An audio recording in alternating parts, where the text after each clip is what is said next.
बड़ा मुश्किल है, लेकिन प्रशांत किशोर के लिए प्रतिष्ठा की सीट है। उनकी प्रतिष्ठा दांव पर लगी हुई है क्योंकि विधानसभा के उपचुनाव में कोई कमाल दिखा नहीं पाए। पार्टी के कार्यकर्ताओं नेताओं का मोराल डाउन है, तो हाई तभी होगा जब ये सीट जीत लें। तो प्रशांत किशोर पहले भी इस तरह की सीट जीत चुके हैं। आपको याद होगा जब पार्टी नहीं बनी थी, जनसुराज के यात्रा पर थे प्रशांत किशोर, तो उन्होंने कमाल दिखाया था। एक अल्पसंख्यक को सपोर्ट करके उसको चुनाव जितवा दिया था और बहुत चर्चा में भी आए थे। तो उनकी कोशिश यही है कि किसी तरह से स्नातक क्षेत्र के चुनाव में अपने उम्मीदवार को जिताकर वो अपनी प्रतिष्ठा बचा ले, अपने पार्टी के निराश कार्यकर्ताओं नेताओं का मोराल हाई कर लें। और प्रशांत किशोर ने पूरी ताकत झोंक दी है, तो ये कहना भी कि प्रशांत किशोर यहाँ कुछ नहीं करेंगे या कर पाएंगे, ये मुश्किल है। पनोरमा ग्रुप, जो सोचता है वो करता है। आपके अपने सपनों का आशियाना। नमस्कार, आप देख रहे हैं सिटी पोस्ट और मैं हूं अभिषेक मिश्रा। देखिए, बिहार में विधानसभा का उपचुनाव हुआ 4 सीटों पर और इस उपचुनाव के जो नतीजे आए वो प्रशांत किशोर के लिए अच्छे नहीं रहे। प्रशांत किशोर ने जो दावे किए कि हम बिहार में स्थापित पार्टियों को 2024 में ही सल्टा देंगे, उस लिहाज से नतीजे नहीं आए। सिर्फ 70,000 वोट मिले, या कहें कि 70,000 वोट मिले 4 विधानसभा क्षेत्रों में। प्रशांत किशोर का दावा कि चलिए कम से कम 10% वोट तो मिला, लेकिन इस उपचुनाव के नतीजे के बाद भी नतीजे अनुकूल नहीं आए जनसुराज के। इसके बावजूद भी प्रशांत किशोर ने तिरहुत स्नातक क्षेत्र में अपना उम्मीदवार उतार दिया है, डॉक्टर विनायक गौतम को। विनायक गौतम के पिता 3 बार इसी क्षेत्र से विधान परिषद के सदस्य रहे हैं। लड़ाई पहले से राकेश रोशन और जेडीयू के अभिषेक झा के बीच है। ऐसे में प्रशांत किशोर के लिए कितनी गुंजाइश है, जनसुराज के लिए कितनी गुंजाइश है विधान परिषद के उपचुनाव में। हमारे साथ हमारे एडिटर सर हैं, श्रीकांत सर। सर, बिहार यहाँ तो लड़ाई त्रिकोणीय कह लें, चौकोनीय कह लें। राकेश रोशन मजबूत टक्कर दे रहे हैं अभिषेक झा को। जाहिर है जेडीयू भी सत्ताधारी पार्टी है, तो वो भी लड़ाई में है, मजबूती से है। विनायक गौतम के नाम की घोषणा देर से ही सही, लेकिन प्रशांत किशोर ने की। जनसुराज के लिए क्या गुंजाइश है वहाँ तिरहुत में? देखिए, पहले तो लड़ाई दिख रही थी, मुझे जहाँ तक जानकारी है, जनसुराज जेडीयू के उम्मीदवार अभिषेक झा और राकेश रोशन के बीच, जो एलजेपी के बागी नेता हैं। बागी नेता हैं या खेल है ये तो चिराग पासवान बताएंगे, लेकिन उनकी पार्टी के ही नेता हैं और वो चुनाव मैदान में कूद गए हैं निर्दलीय। तो माना जा रहा है कि पार्टी पूरा बैकअप कर रही है और लड़ाई में है।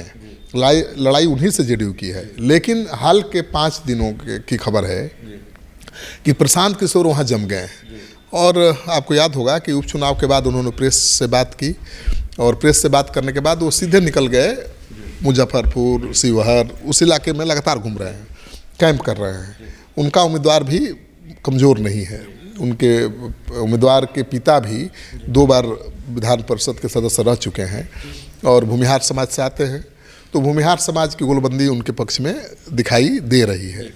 और प्रशांत किशोर के मेहनत का फल है कि अब सीधी लड़ाई नहीं है रह गई है, अब त्रिकोणात्मक संघर्ष की स्थिति बन गई है।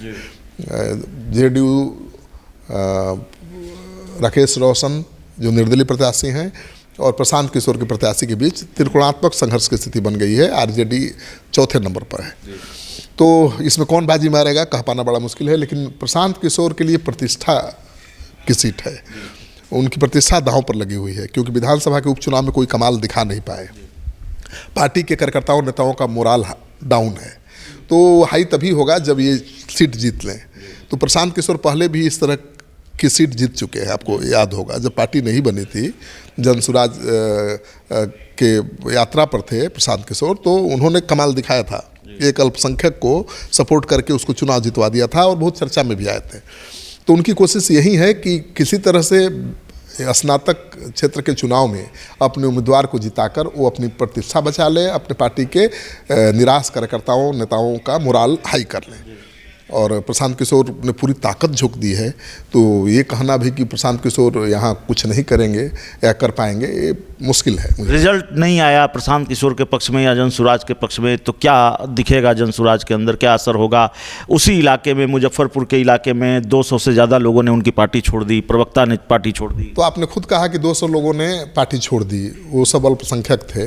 पार्टी की बैठक में एक अल्पसंख्यक ने सवाल उठाया, प्रशांत किशोर को नगवार गुजरा और उन्होंने उसको फटकार लगा दी। वो वीडियो वायरल है मीडिया में। और नाराज़गी इस कदर बढ़ गई कि जनसुराज का जो नेता, अल्पसंख्यक नेता, पार्टी छोड़ा, उसके साथ 200 लोगों ने पार्टी छोड़ दी। तो ये नुकसान तो है। अल्पसंख्यक तो बहुत तेज़ी से जुड़ रहे थे जनसुराज से। अल्पसंख्यकों का समर्थन भी उनको बेलागंज में मिला, इमामगंज में मिला, और ये इसी वजह से उनकी प्रतिष्ठा बची। 10% वोट जो कह रहे हैं मिला, वो चारों सीटों पर लड़े इसलिए 10% वोट दिखाई दे रहा है। अगर वो भी जेडीयू की तरह एक सीट पर लड़ते तब परसेंटेज क्या होता? वो भी अगर बीजेपी की तरह 2 सीटों पर लड़ते तब परसेंटेज क्या होता? जीतन राम मांझी की तरह एक सीट पर लड़ते तब परसेंटेज क्या होता? तो 10% दिख रहा है, लेकिन वो चारों सीट पर लड़े इसलिए दिख रहा है। तो उनकी चुनौती तो बढ़ जाएगी। चुनौती बढ़ जाएगी। एक आखिरी सवाल ये है कि जिस तरह से उपचुनाव में झटका लगा प्रशांत किशोर को, अगर विधान परिषद चुनाव के नतीजे भी उनके अनुकूल नहीं आते हैं, तो क्या प्रशांत किशोर भी ये मिथक नहीं तोड़ पा रहे हैं कि अकेले चलना मुश्किल है किसी भी राजनीतिक दल के लिए? बिहार में बीजेपी जेडीयू भी ये हिम्मत नहीं दिखा पाती है, उसको भी गठबंधन करना पड़ता है। तो आने वाले दिनों में प्रशांत किशोर को भी गठबंधन के बारे में सोचना पड़ेगा। ये जो बार बार वो एकला चलो की बात करते हैं या अकेले सबको सल्टाने की बात करते हैं, इस मामले में उनको थोड़ा बैकफुट पर आना पड़ेगा। मुझे लगता है मुश्किल काम है, क्योंकि बिहार में तो गठबंधन की राजनीति, पूरे देश में गठबंधन की राजनीति हो रही है। नीतीश कुमार बीजेपी के साथ हैं, तो उस जोड़ी को हराना तो आरजेडी के लिए मुश्किल है। फिर प्रशांत किशोर के लिए कितनी बड़ी चुनौती है, आप अनुमान लगा सकते हैं। तो जो छोटे छोटे दल हैं बड़ी उम्मीद से देख रहे हैं प्रशांत किशोर की तरफ कि प्रशांत किशोर उनको साथ लेंगे, लेकिन वो कह रहे हैं अभी भी कि नहीं, हम 243 सीटों पर अकेले लड़ेंगे। तो अकेले लड़ेंगे तो चुनौती बड़ी है, मुश्किल बड़ी है। उनको अपना तरीका बदलना पड़ेगा। अब ये तरीका कि हम किसी दागी को नहीं रखेंगे, उम्मीदवार नहीं बनाएंगे या पार्टी में शामिल नहीं करेंगे, ये थोड़ा मुश्किल पैदा कर सकता है। क्योंकि पार्टी के लिए नेता तो चाहिए ना भाई, हर जाति का एक मजबूत नेता चाहिए उनको। अभी उपचुनाव में आपने देखा कि जनसुराज अभी भी आईपैक ही है, आईपैक को जनसुराज बनना पड़ेगा तब। बिल्कुल, पहले से मैं कहता रहा हूँ कि आईपैक को पहले जैसे काम करता था किसी पार्टी के लिए बैक से, वैसे काम करना पड़ेगा। जनसुराज यहाँ फ्रंट पर खेल रहा है और कार्यकर्ता और नेता बैकफुट पर हैं, तो ऐसे कोई कमाल नहीं दिखेगा। अगर प्रशांत किशोर के पास स्कोप है, हर दल में बड़े बड़े मजबूत दावेदार हैं टिकट के, जिनको टिकट मिलने वाला नहीं है। बड़े बड़े नेता दूसरे दलों से आ सकते हैं उनके साथ, लेकिन उनको अहमियत देनी पड़ेगी, उनको लॉन्च करना पड़ेगा। अभी देखिए ना, प्रशांत किशोर की पार्टी में प्रशांत किशोर के अलावा कौन नेता है? दलित प्रदेश अध्यक्ष बना दिया, लेकिन नेता हैं क्या? उनकी पहचान है? अल्पसंख्यक बहुत शामिल हो गए, लेकिन कोई ऐसा अल्पसंख्यक है जिसकी पहचान हो? मोनाजिर हसन है जिनकी पहचान थी, लेकिन इलेक्शन में कोई काम मिला क्या उनको? देवेंद्र यादव की पहचान रही है, पूर्व सांसद हैं, मंत्री रह चुके हैं, कोई जिम्मेवारी नहीं मिली।